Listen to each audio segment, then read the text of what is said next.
Bonjour à tous et bienvenue sur la chaîne Gwen Potion. Nous nous retrouvons aujourd'hui pour la réalisation de bombes de bain. Donc là je compte les offrir pour un anniversaire, mais ça pourrait faire un très joli cadeau de fête des mères. Donc vous aurez besoin de bicarbonate de soude. Donc je suis tombée en rupture, j'ai été acheter un casino, tout simple, du SLSA, de l'acide citrique. Donc je le mettrai en au dernier moment. J'ai vu ça sur une vidéo américaine. Normalement je mets tout ensemble et elle conseillait de le mettre à la fin, donc je vais essayer. On a de la crème de tartre, de l'huile de coco donc que j'ai déjà fondue. Je vais ajouter du polysorbate 80, donc qui est censé aider à mélanger les huiles et à éviter cette pellicule de gras qui se forme après le bain. Comme fragrance, j'ai choisi d'utiliser Fleur Hawaïenne de la boutique Aromatisi. Je vais utiliser donc du Witch Hazel à la place de l'eau, voir si ça apporte vraiment quelque chose.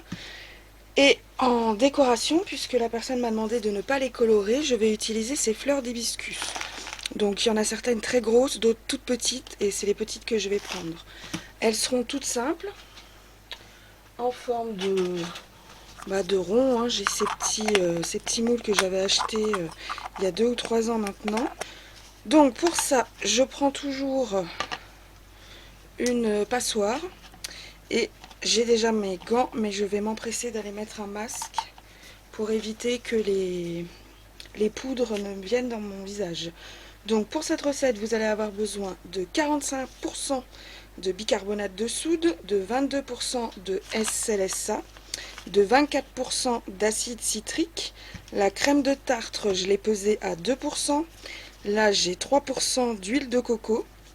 Mon polysorbate, je vais le doser à 2%, tout comme ma fragrance.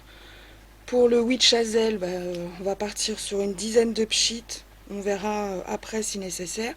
Et les fleurs séchées, je vais juste parsemer le fond du moule. Donc j'enfile mon masque.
fait enlever mon masque, elle est prête.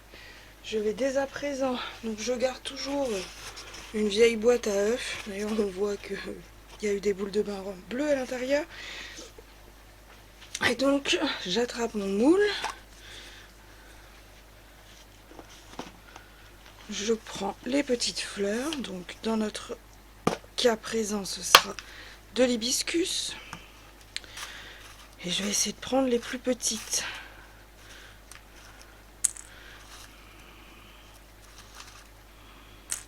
Voilà, j'en mets 4, ça suffira. Et donc maintenant il faut prendre la mixture et essayer au maximum à chaque fois que vous allez ajouter de tasser. Donc oui, je vous ai pas montré, on voit bien qu'elle tient dans la main et c'est moi qui la presse pour la recasser. Hop.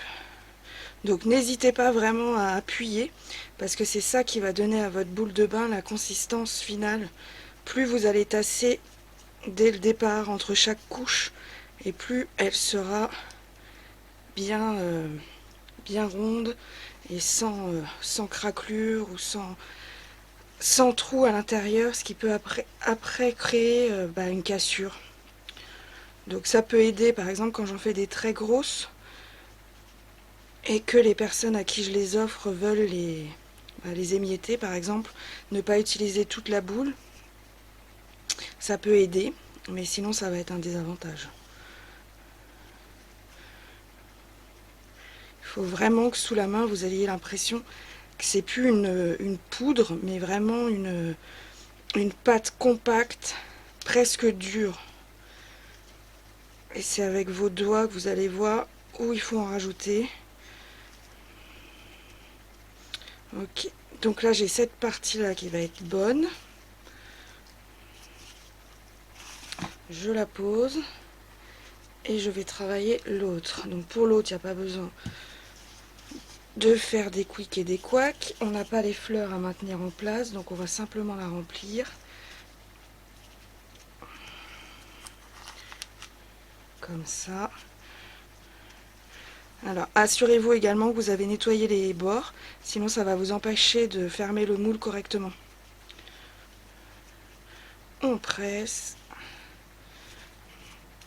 Donc moi j'ai des moules en plastique parce que je les avais achetés à l'époque, c'était pas du tout pour faire des boules de bain avec, c'était pour faire des, vous savez, les petites boules de Noël qu'on peut offrir. J'avais acheté des petits personnages que j'avais fixés sur un côté et j'avais utilisé du gel transparent pour faire des boules de bain, des boules de Noël avec deux couleurs. Donc il y avait le gel transparent tel quel et sur les autres j'avais mis des petites couleurs et ça fait, vous savez, comme les lampes américaines des années 70. Quand on remue, vous avez les boules d'huile colorées qui remontent en petites bulles avec des drôles de formes. Ça avait beaucoup plu, j'avais offert ça à Noël il y a 2 ou 3 ans je crois. Oh, il y a même plus que ça, c'était avant que je me mette aux cosmétiques, donc il y a 5 ans. Hop. Donc là j'avais fait pour une seule, hein, puisqu'elle voulait tester avant de m'en demander plusieurs. Elle a l'habitude de les commander, quoi, de les acheter directement dans un magasin dont je ne citerai pas le nom, où elle prend également ses produits de beauté et son maquillage. Et à ce moment, elle est en train d'arrêter.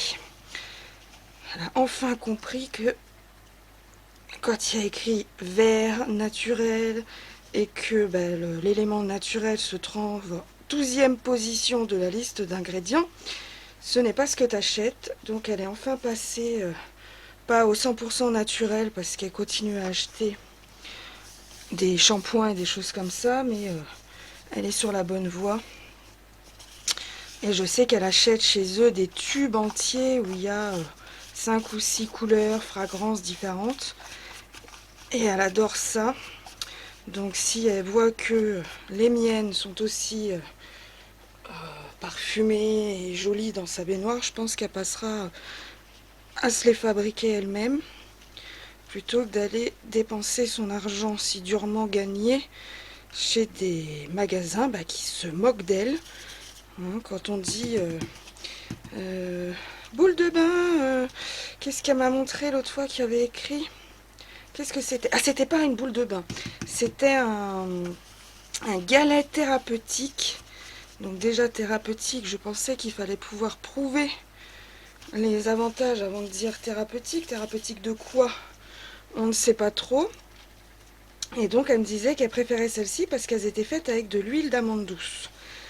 Donc je lui ai dit d'accord, montre-moi l'emballage. Et là, surprise, oui, il y a bien de l'amande douce. Hein. Là, si vous regardez la recette, l'huile de coco va être après le bicarbonate de soude, après l'acide citrique, après le SLSA. Mais voilà, ça fait sur 2, 4, 6, 8, il est en 4e position. Mais sur le sien, déjà pour une boule de bain, je vois pas l'intérêt de mettre 12 ingrédients. Surtout que vu les quantités qu'elle m'a montrées, pour 100 grammes, je veux dire 12 ingrédients dans une boule de bain, vous imaginez bien que vous avez une fraction du produit. Vous n'avez pas l'intégralité des éléments qu'on retrouve normalement dans une bombe de bain. Quand vous faites une bombe de bain, il vous faut bicarbonate de soude, acide citrique, le SLSA, je crois qu'il y a certaines personnes qui s'en servent pas. J'arrive pas à la fermer. Bon. Donc, quand vous vous retrouvez par exemple avec une crème où il y a écrit crème à l'amande douce et que vous avez le colorant et la fragrance qui viennent avant dans la liste INSI, donc la liste des ingrédients, ça veut dire que l'huile d'amande douce dans le cas précis est moins présent que les fragrances et les colorants, en sachant que les fragrances et les colorants, c'est très rare qu'on dépasse, on va dire, les 2% d'une recette.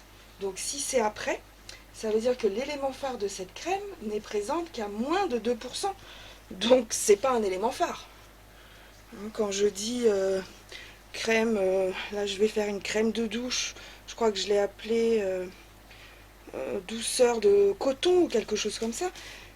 Mon coton il se trouve au tout début de ma liste et non pas à la fin, puisque je veux une douceur de coton, pas une douceur d'autre chose. Donc je vais faire regarder des vidéos, etc.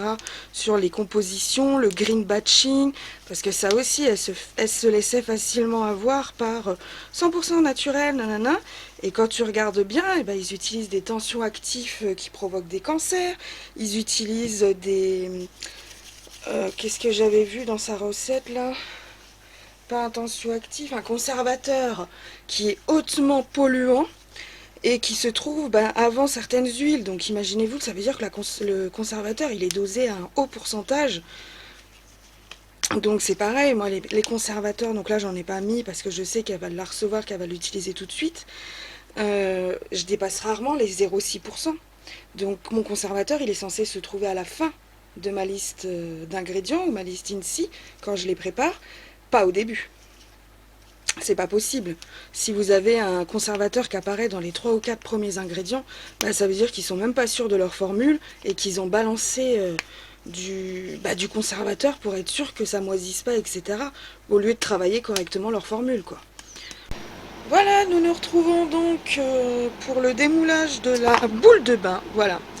Donc qui n'a pas du tout pris, et maintenant je comprends pourquoi. En fait, la capacité du moule est de 250 grammes, et ma recette n'en faisait que 220. Et du coup, je pense que les 30 grammes qui manquent, parce que vous voyez, on voit qu'il manque sur les bords, et du coup, je me dis qu'elle n'a pas pu bien adhérer. Donc, c'est pas vraiment un échec, hein, puisque ça fait quand même des jolies demi-sphères, on va dire. Hein. Attendez, on va voir déjà si on peut. Oui, hop. Donc il y en aura une avec les petites fleurs d'hibiscus, qui est très sympa du coup. Hein. Je vais frotter ça avec un petit pinceau pour enlever l'excès, et ce sera très bien. Et ensuite on a celui-là. Alors celui-là, en voulant le démouler avant la vidéo, j'ai carrément cassé le moule, et elle veut toujours pas sortir. Donc j'ai voulu forcer, et bien sûr j'ai tout cassé. Donc j'ai pris une cuillère et gentiment je vais essayer de voir si en la tapotant j'arrive pas à libérer la bête. Je voudrais pas la casser. Au début j'avais essayé avec mes gants mais tout glissait, du coup je les ai enlevés. Mais maintenant l'humidité de ma main fait que j'entends le pchit. Donc il faudrait vraiment qu'elle sorte, que je puisse passer à autre chose, tout simplement. Mais j'ai l'impression que je vais être obligée de casser en fait tout le contour. Donc soit je lui donnerai que cette partie-là et je garderai celle-ci pour moi. Soit j'arrive à la démouler sans trop de casse et dans ce cas-là je lui donnerai les deux. Mais pour l'instant, on dirait que ça a adhéré en fait, parce que ça n'a pas du tout fait précédemment et ça n'a pas fait non plus. Donc comme je vous disais hier, j'ai complètement cassé en les forçant à adhérer, ce qui visiblement n'était pas possible puisque j'avais pas assez de matière. Je voudrais pas la casser. Quitte à casser quelque chose, je préfère que ce soit le moule puisqu'il est déjà inutilisable. Donc je vais voir si avec un couteau ou quelque chose j'arrive à la sortir et vous verrez ensuite sur les photos. S'il n'y en a qu'une demi, c'est que celle-ci a explosé en vol. Et s'il y a les deux, c'est que j'ai réussi à l'extraire plus ou moins facilement. Voilà, bonne soirée à tous. Donc, je vous montre. Au revoir.